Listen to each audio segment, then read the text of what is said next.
Ka Jingthoh Students Union haga step arpa pratari jemang arajara arpusan kelas dangnya ka Jingïakhih naga basyong kelan mengor halat yang nang ba government college Jowai kumshi benta ban penpau ka jing persya halor ka jing bemyok kelas bongut ki Samla puli ki ba naga tekathan wat hadin bakila pas ba ka examen secondary school leaving certificate ru Kumbon syukdo kani ka Jingïakhih kan dairu na ka jing bam saiso ka jing ajing mut ka sarkar ban Pynïoh sa ka schoolmate lani ki evening shift ha kyang nong ba government higher secondary school but ka school step morning shift a government boys higher secondary school ha kani ka Jingïakhih la ban saki ka jing wanya shim benta nadu ki Samla puli na lor ki nong ya lambat ki khot ka union ha rengkat ka jing ra ye ki plakat ki bala tho ye ki contain penrem ye ka sarkar kat ba ka union karang penlong ye ka Jingïakhih lawan poi ki board penyat ka district lingbao additional SP ka West Jingthoh Hills ubala khot ye ki shakami Jingïakhih ha ka banakal yang ka union kala penpau bala da ki board penyat district kin ai da ka jing Kular lingba ka Jingthoh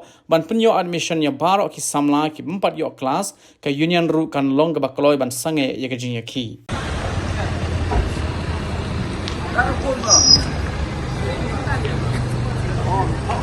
See, last time most of the students they came to us, and after that, at least some of them they are admitted. So now we call them again to know how many of them still left.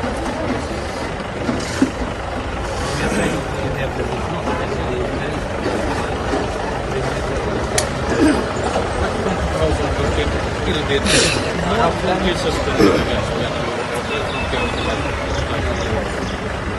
SP himself is the main witness in one of my cases, and that case are already over. Now it's the remaining 3. Safety itself is my main witness. Came to the court last time, and I'm very happy I won that case. We are just fighting for the right of it. We are not fighting for the right of it. And we promise not to do it. Just want to express the demand. Please put them up to the board. Hopefully we will follow this.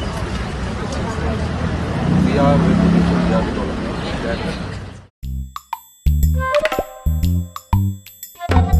Habatin, pej bahagi ki sharp plus F. Ka plus F? Hakabam bangibam dunaki eki batay kamet.